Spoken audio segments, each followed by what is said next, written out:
This is Where We Live from Connecticut Public Radio. I'm Katherine Shen.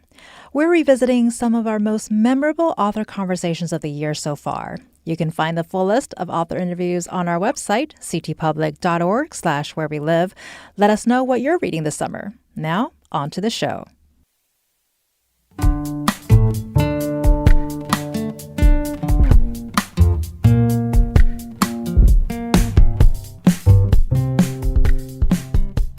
This is Where We Live from Connecticut Public Radio. I'm Katherine Shen.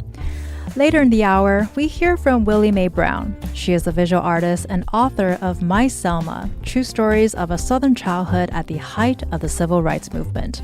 But first, we listen back to our conversation with Chasten Buttigieg. He is a teacher and author and husband of Transportation Secretary Pete Buttigieg.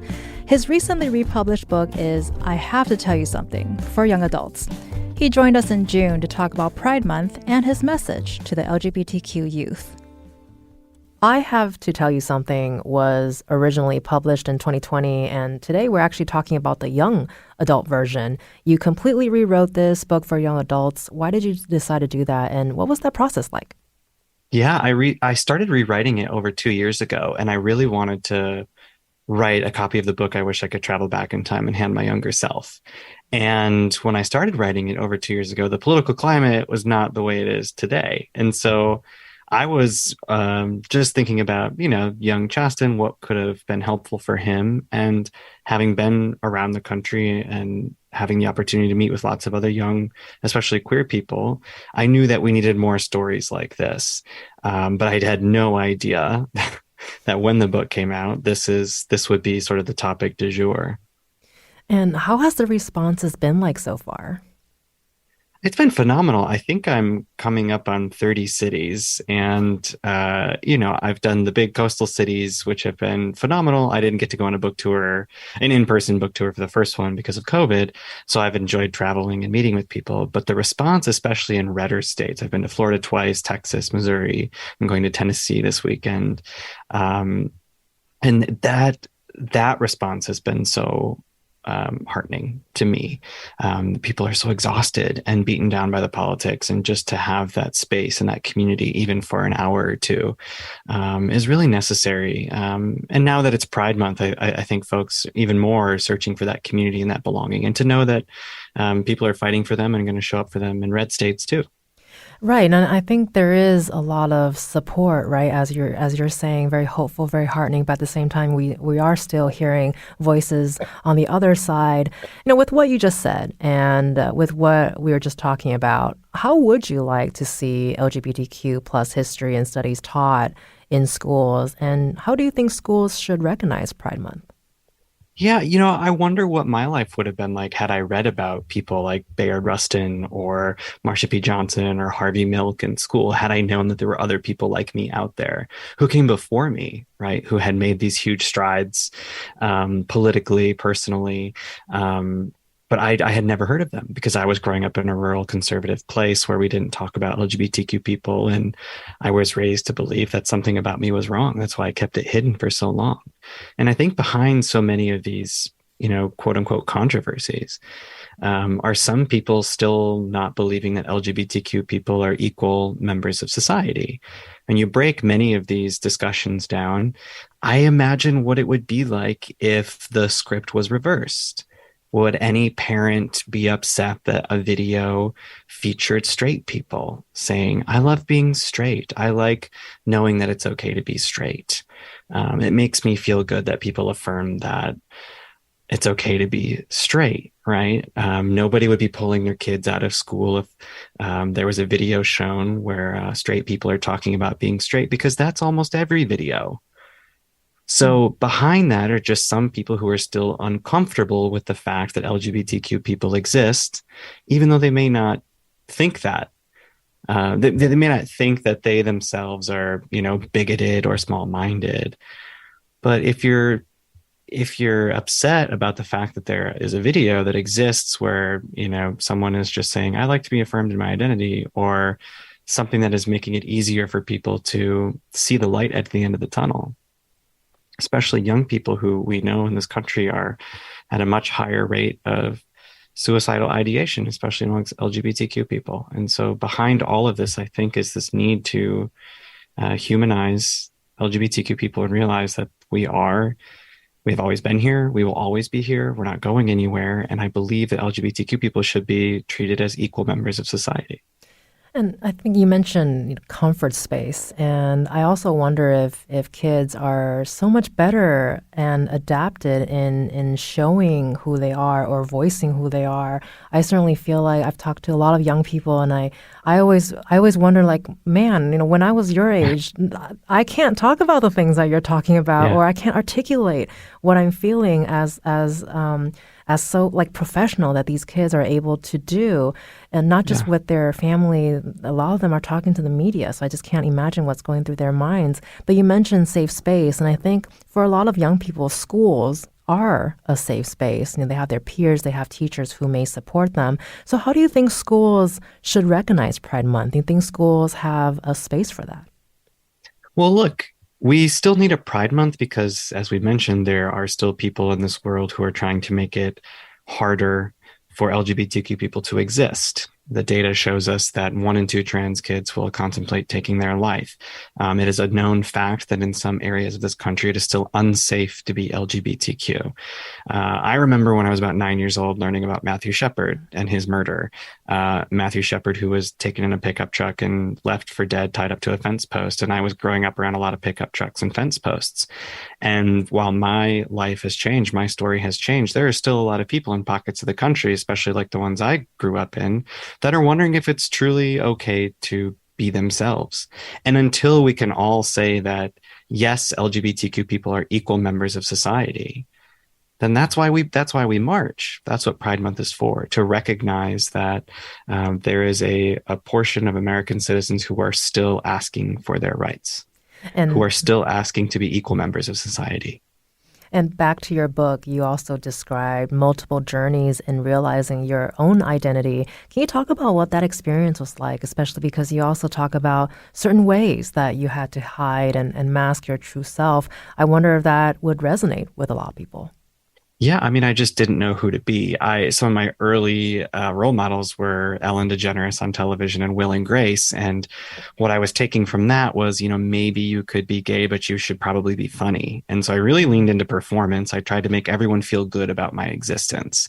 So I tried to be funny. I tried to be entertaining. But I was also growing up in a more rural place. My family was heavily involved in 4-H. So I was raising cows from a young age. There's a chapter in the book titled "I'm Not a Cowboy." But yeah, I was playing all of these roles. I was just trying to figure out who to be so I could safely exist amongst everybody else, my peers at school or my church group or my 4-H group. And I just felt like for 18 years, I was just pretending to be many different versions of Chasten because I was afraid that if anyone found out this big secret about me, I would lose it all. And I definitely feel that resonating around the country with young people who wonder if it's okay to be themselves. And then I will meet 70, 80-year-old couples at the signing line who still don't recognize this country, the progress that this country has made, and then sort of the regression that this country is experiencing. You also wrote that most often the fear of rejection or even violence pushes people further into the closet and forces them to hide their truest self from those who don't believe that LGBTQ plus people are equal citizens, worthy of being treated equally and with dignity. So Chasten, I want to ask, how do you think homophobia gets internalized? And in your experience, what was the result of that or the consequences of that? Yeah, well, how we were just talking about sort of this newer generation kind of wondering why the adults are so bothered by someone that might be LGBTQ or wondering why it's such a huge deal. And I think not even for folks in our generation, but for an older generation, we were taught that being LGBTQ is bad.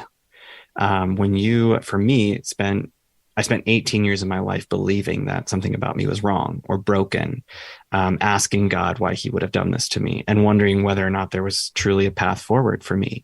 So when you are constantly surrounded by that hate and you soak up that hate for almost 2 decades of your life, you kind of start to hate yourself.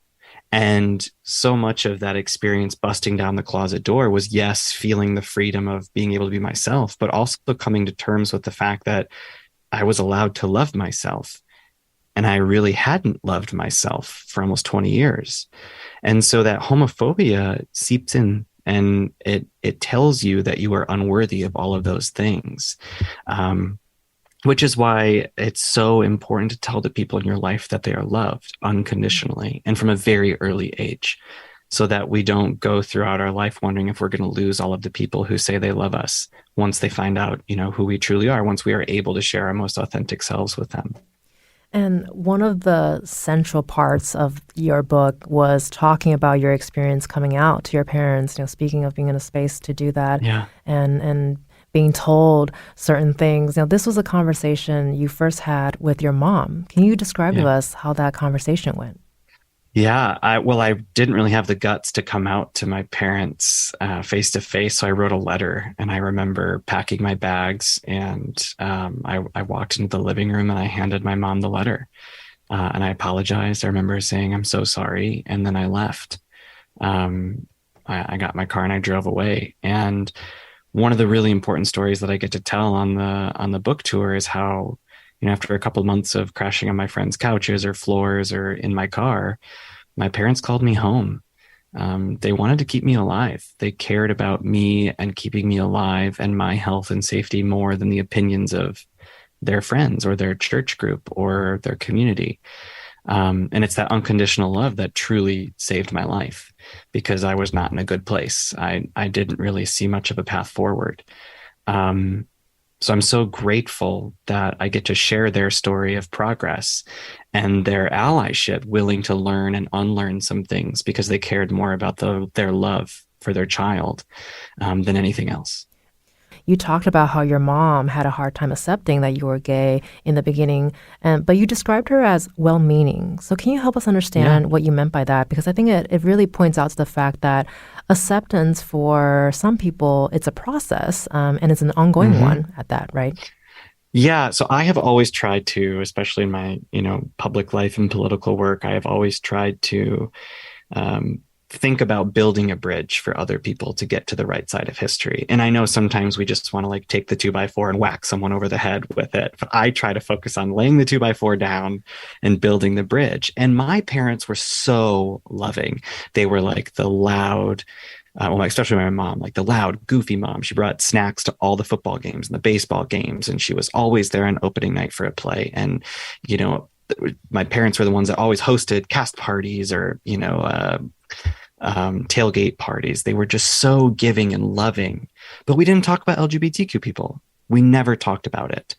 And so I always assumed that love was conditional, that should they find out that I was gay because of everything I was learning in school and church was telling me that I was wrong and broken and, destined for hell.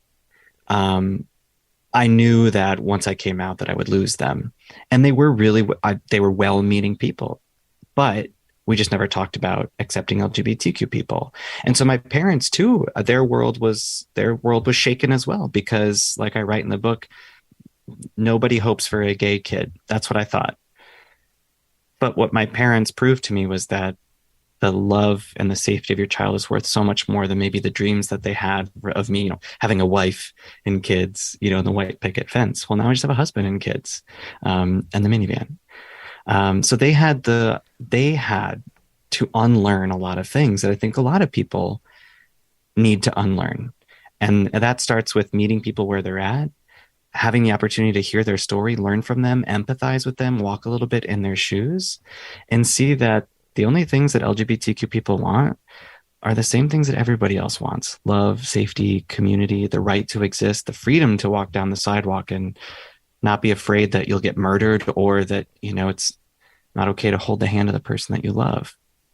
I hear from a lot of teachers who have mentioned that students have said that if the teachers identify as LGBTQ plus and are open to it, it helps the students a lot in terms of acceptance and being themselves and being comfortable in the classroom. So I would love to know, what are your thoughts about LGBTQ plus teachers carrying that burden on top of everything else? But it also sounds like a case-by-case basis to me. What do you think? Everything that I talk about, it's important to preface that safety should always come first. You should only come out if it's truly safe too. only have conversations with people about acceptance and equality if it is truly safe to. And for other people, you can't just say like, come out of the closet. People are counting on you because it might not be safe for them. When I was going to high school, I now know that some of the teachers I had in high school are gay or were gay. Well, I guess still are gay, but they weren't out when I was in high school. And I sometimes think about what that would have meant for me walking down the hallways, getting called the slurs, getting shoved into lockers, getting pushed down to the floor in gym class. Had I seen someone, happily partnered and they had a career and I would have had someone to look up to, a role model, but I had none. And they were terrified of losing their jobs.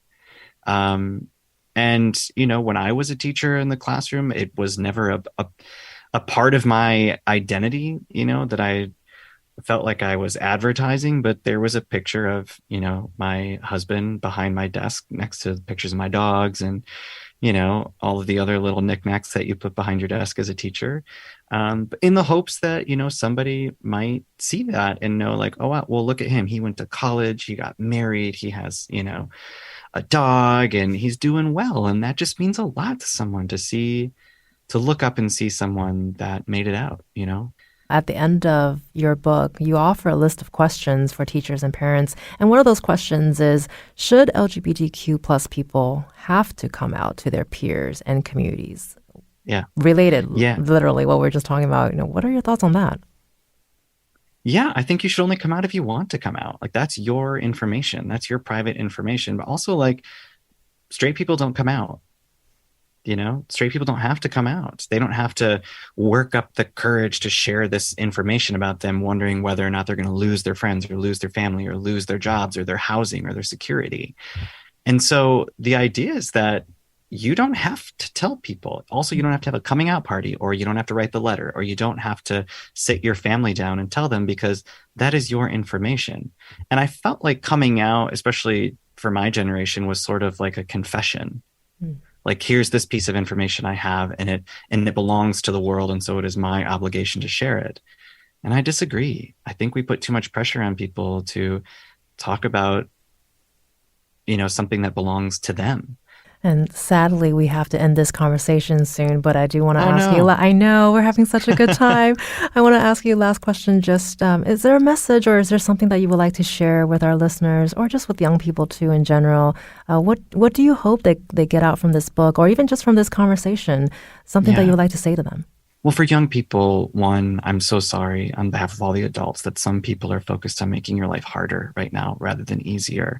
And for the adults, please tell your kids that you love them unconditionally. Even if you think you're the kindest, biggest hearted person, unless you have sat them down and told them, I will love you no matter what, whether you're gay, straight, bi, trans, whether you want to be, a football player, a mathematician, I will love you unconditionally. I will always be here for you. That conversation can take 10 seconds and it can truly change and save lives. That was author and teacher Chasten Buttigieg. You can find more information about his book on our website, ctpublic.org/wherewelive. We've got to take a short break. Coming up, we'll talk with Willie Mae Brown, author of My Selma, True Stories of a Southern Childhood at the Height of the Civil Rights Movement. This is Where We Live. Stay with us. This is Where We Live from Connecticut Public Radio. I'm Catherine Shen. Willie Mae Brown is an author and visual artist based in New York City. She recently published her first book, My Selma, True Stories of a Southern Childhood at the Height of the Civil Rights Movement. Where We Live producer Tess Terrible spoke to her about her time growing up in Selma, Alabama, and how the Civil Rights era shaped her coming of age, and her message for the next generation of activists. I wanted to write because there was something that had happened in my hometown where I lived in Selma, Alabama. And I thought that, as we get older and we remember so much, it just changes when you're getting older. Your thoughts come to you again and you say, well, what about that? Let me talk about that to people. And I wanted the history of the way we lived to be recorded And when I would speak to other people about doing it, they would say, you know, that's over. That's gone. No one's thinking about that right now. It's too much going on to be thinking about that. And I thought, I don't want these people to forget what they went through and how hard it was to get by sometimes, although my family was pretty good. And as I said, something had happened there. And I thought that everybody that had lived there and was still alive, I felt that they had an obligation to record. And I was one of those people that should record what had happened. I started writing a long time ago, these stories. And because I'm not that organized, I keep things in my head. And I started writing, I think it was about 12 to 15 years ago, and my manuscript was lost in my purse. Someone took it from me. And I started again. And I started writing the history of my family and some of the things that I loved about Selma, how I felt it made me feel. That's why I wanted to write it, because it was important. You call the book, and you talk about that in your intro, you call it My Selma, and I'm wondering if you can explain that title to us and your understanding that everyone has a unique memory of a place, and that place in this book, of course, is Selma, Alabama. I named it My Selma because I took ownership of what had happened with us and with me at the age that I was. It's my Selma because I live in New York, and it's my New York. It's how we move through the place where we are, what we see, what we do. And it gives ownership. This is what happened to me. This is what I remember. And so 2, 3, 4, 5 people probably see the same thing, but the expression of it is different with everyone. So through my eyes, this is my Selma. Can you describe what your Selma looked like and what the lives of your family and your parents looked like?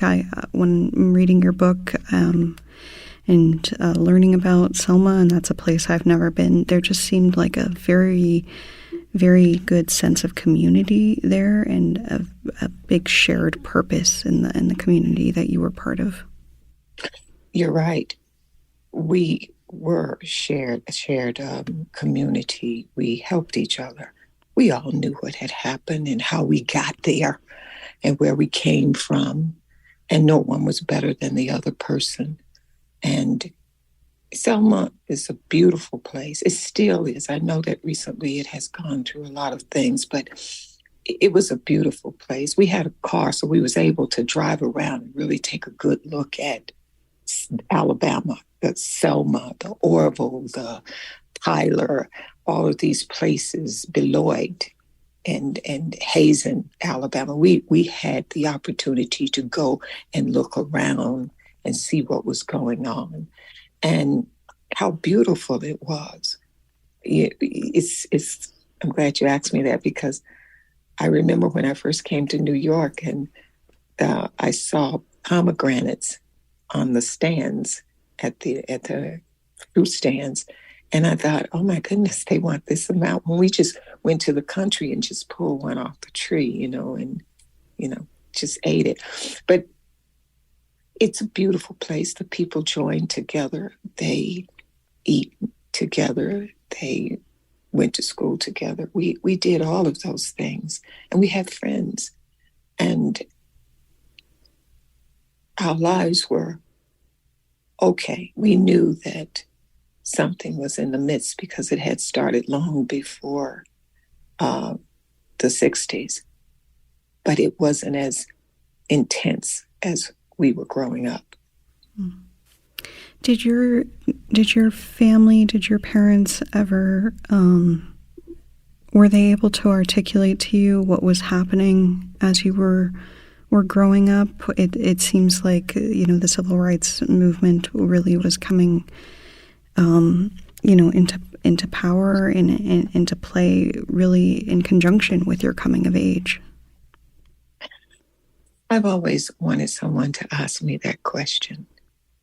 I remember my mom and I were walking from a grocery store in the neighborhood, and as we were crossing First Avenue, she said to me, we're not going to have these buses much longer because they are going to boycott them. And that was the first time that I had heard that word.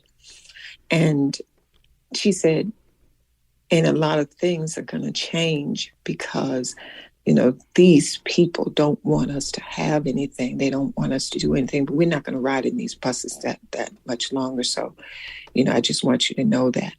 And I heard what she said, and it did not impact me at all. I was a child. I had something in my hand that I really wanted to get busy with. And when we were coming up the steps at our house, it wasn't far from the store where we were, she said, "You all keep that radio on," And I thought, that's a great thing because I love music. But she wasn't telling us just to keep it on to hear the music, listen to what is going on. And we didn't have, I don't think at that time, we didn't have a TV, but we had like 2 or 3 radios in the house, and we would keep them on. And we soon got a television, and that was it. Everything stayed on because we had to know what was going on. And then my father bought a subscription to magazines and to the Selma Times Journal so that we could read it and know what was going on. We also had a war at that time too, the Vietnam War. So we had a lot of things to watch for and to listen for.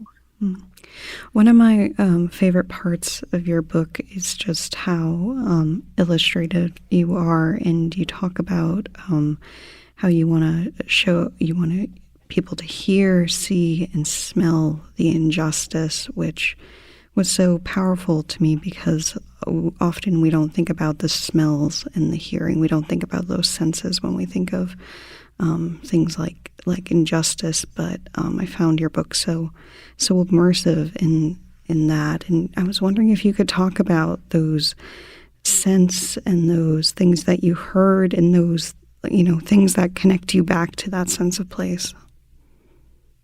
All the 5 senses work together. When you see something, in the streets that is not pleasant or it is pleasant, you remember that.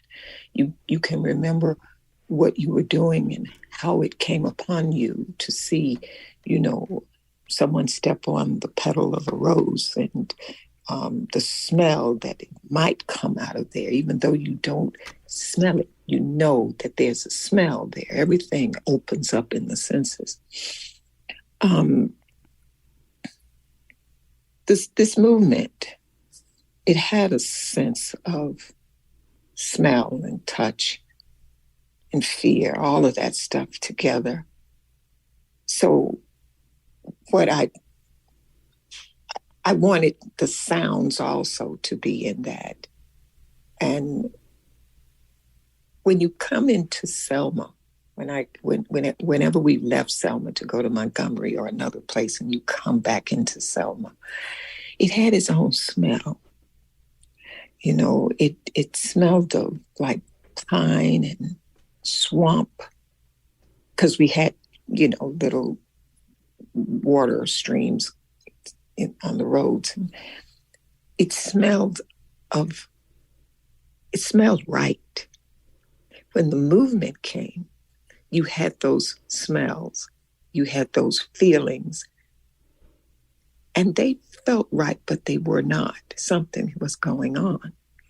And it's hard to try to get people to smell something that you've experienced. The best thing to do is to just put it in words. Find some words to express how it smelled. Selma had a hum also because it was so quiet. And it was almost as if the earth was talking to us. It was like humming. And I've asked other people about that, and they said, yes, it did. It did have a hum to it. So, yeah. I'm wondering, how did you eventually grasp the extent of what was happening around you, and also the violence that was happening towards Black men and women growing up around you? I listened to the talk when my mother and my father would talk. He worked for the Southern Railroad, and he would come home sometimes and just sit on the front porch, which he loved really a lot. You could just sit on your front porch at night. No one bothered you. You could sleep on the front porch without it being screened in. We didn't have a lot of violence like that. And people walking up on your porch. They may even join you and sleep there with you. You have to be careful. But I would listen to what they had to say. And having journalists like the ones we had back then, Chet Huntley and David Brinkley, we always knew the truth. The journalists told us the truth about what was going on, and word for word. So you knew. And it was always in your face. It was always in your ears. Someone was always talking about someone who had left town because they could not deal with what was going on with the white people, or they decided to move somewhere else. So we heard it, and we had the TV then, and we had the radio, and we had the conversation of our elders. We listened. I did. And it was in school. And when the talk started happening, and the students from other cities started coming in, we knew that the change, and we heard it in church. We were kept up by our elders and preachers and friends, and it wasn't something that we talked about every day, but you knew it was there. Willie Mae Brown is an artist and author of her recently published book, My Selma, True Stories of a Southern Childhood at the Height of the Civil Rights Movement. We'll hear more from her after the break. I'm Tess Terrible, and this is Where We Live. We'll be right back. This is Where We Live from Connecticut Public Radio. I'm Tess Terrible. Willie Mae Brown left Selma, Alabama at age 17 to start a new life. But her memories of growing up in the South at the height of the Civil Rights era stayed with her. She explores her memories, experiences, and hopes in her book, My Selma, True Stories of a Southern Childhood at the Height of the Civil Rights Movement. Willie Mae spent one summer babysitting for a single mother named Peggy Nichols. One afternoon, she went with Peggy and her children to the laundromat. In the book, she talks about this day and how it changed her life. I asked her about that experience and why it was so important to retell it in her book. Yeah. And here we are. I had started working for a woman. She's a very nice woman, too. She had a trailer in Selma. She had 2 beautiful children. And I wanted something to do to make more money. And she was just a good-hearted person. She because she was not prejudiced. She didn't see it in other people. And sometimes you forget that. You just don't think about it. And I didn't think about it either sometimes. So we go over to get the kids together, and we go over to the laundromat. And she said, you take this bag of clothing and I'll follow you. I'll get the kids together. I'll follow you and I'll go and take the rest of the laundry in. So, hey, I'm a kid. I get the bag of clothing, and she had a son, excuse me, that had he would wet the bed. And I brought it into the store, the front store, and I saw that there was a man there. I didn't pay him any mind because I have a passport to come into the store. My passport is this white woman. Her color allows me to go wherever I want to go with her. And I dropped down on my knees. I start sorting things out, and the smell was overwhelming, but I did it anyway. And I noticed that this guy was walking. He had about 3 rows of laundry machines, and he was walking back and forth, and I could hear him humming something or mumbling something, but I didn't pay him any mind. I got a right to be here. And so he comes through my row and he stands over me after pacing up and down for a while. And he comes over and he stands up in front of me. So I'm not going to look him in the face because we didn't look white folks in the face a lot of times. And this is an adult, whether he's black or white. He's standing there. I'm sure he's going to try to help me with what I'm doing, but let me wait to see what it is that he wants. So I'm just picking the clothes and putting them away, and he said something to me, and I didn't hear him. And he took a stance, and his stance was one of his hands was hanging lower, and the other one was, it just seemed like one hand on his body was stiffer than the other, almost tensed. And I know he's staring at me, and I'm looking at his shoes. They're black, and his socks are black, and he had on a silver gray pair of pants. And I kind of glanced up just enough not to look into his face. And I caught his chin, and I caught the slit in his mouth, and it was wet. The corners were wet. And he was breathing hard. And he was in good shape, it seemed. But there was something about his hand, the one that didn't move. And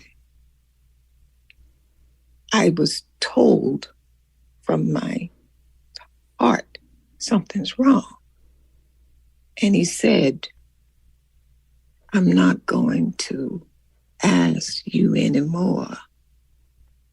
Now I've asked you once, and I want you out of my place. And everything changed at that moment. And I said to myself, why is he calling me this? I actually looked around the room because those clothes, in my heart, I'm saying, I didn't do this. I didn't bring this up in here to make you angry with me. So I'm a child. What do I do? And my life force said, you need to get up and leave. He's dangerous.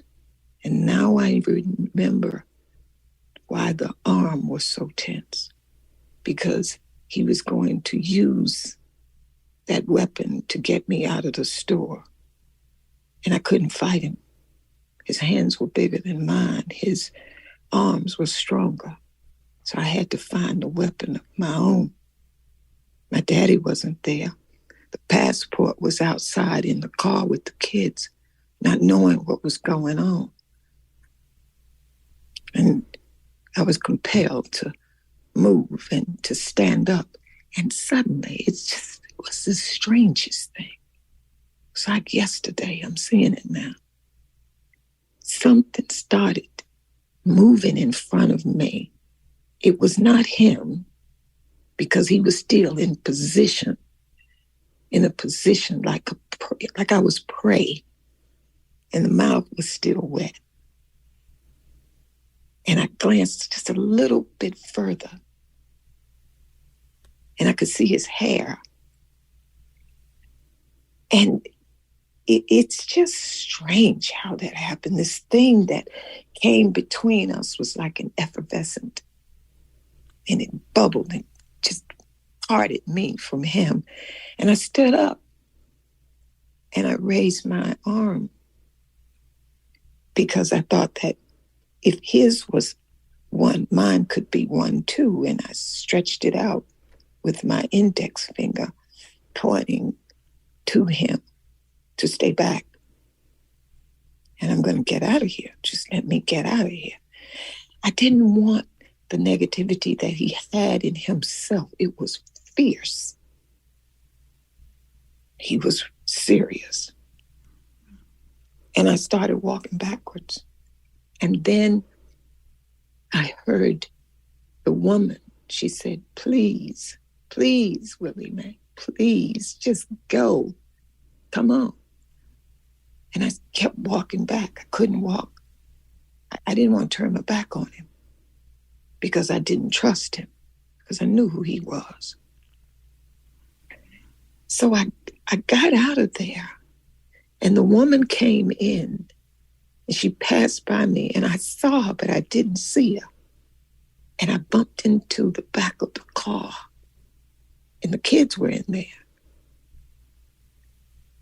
And they said, Willie Mae, did you have fun in there? And I'm like, what? And I'm looking at them. They said, you're smiling. Did you have fun in there? And I thought I was mean. I thought I was angry. And how could they see a smile on my face? But it was the effervescence that was in me. It was the will to step out of his world and to step into my own. Because had I stepped into his, I may not be talking to you. I think going through a coming of age, and especially going through that transition of being a girl and becoming a woman, is difficult under normal circumstances, and it sounds impossible and just so overwhelming under the circumstances that you were growing up. And when I was reading that moment in your book, I was wondering if this is kind of the defining moment where you really went from being a young girl to being a young woman. And you know, Tess, I appreciate it. I really do appreciate it, because there are 10 worlds that we can live in, from hell to heaven. And if you jump into the world that another person is in, you're going to do your battle right there. Human revolution is something that we all go through. And in order to go through your human revolution, it doesn't matter what age you are, go through it. Winston Churchill said, if you're going through hell, keep going.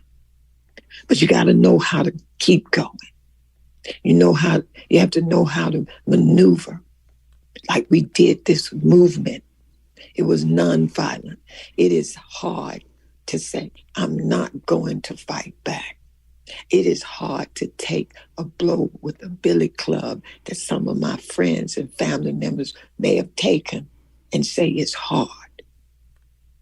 It's hard not to carry a piece of iron on you when someone is telling you that we don't want you here. We don't need you. We're not going to allow you to come into the front door. You have to stay at the back. We have to stop that stuff. And these people are hurting too. And if we become as bitter as them, we'll never get better.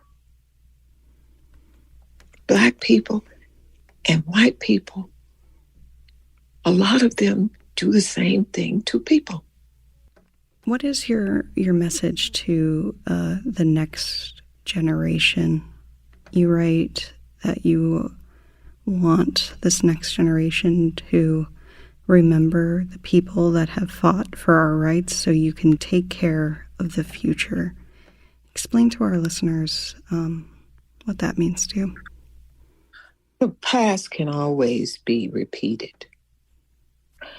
And as a journalist, you know that things are happening now in parts of the world, in America, where books are being banned. We, as people who have a constitution, we should be aware that we are the people. And we don't want to be behind the scenes. We want to be right there where things are happening. I want this generation, and it may be hard for them to do it because there's so much that they have. And we didn't have the technology that is now available. But what we had in the past were knowledgeable people, like the Student Nonviolent Coordinating Committee. And these people helped us, and they were young. And all of these movements that we had in wars, they were fought by young people, you know. So I want the people of this generation to not forget what has happened. Be you a person from Pakistan or a person from Ireland, person from Africa or America, don't forget what happened. Because when you forget, it gives ammunition to the people who forgot also how things were and how controlling they had been. They don't want to lose that. We have to remain cohesive. We have to be quiet. And when you want to talk, make sure you're talking to the right people. You just can't go out here and just protest the way you want to. You have to be organized. We were organized. We didn't know anything, but we had mind. And we followed leaders that were really not trying to get anything else done except for the right to vote, equality, and to be a human being as we are. If that's what you're working for, you're going to have a good fight, a really good fight. That was Willie Mae Brown, author of My Selma, True Stories of a Southern Childhood at the Height of the Civil Rights Movement. You can find the full list of our author interviews and their works on our website, ctpublic.org/wherewelive. I'm Catherine Shen. To listen back to all your favorite Where We Live conversations, download Where We Live anytime on your favorite podcast app. Today's show was produced by Tess Terrible and Katie Pellico. Thank you so much for listening.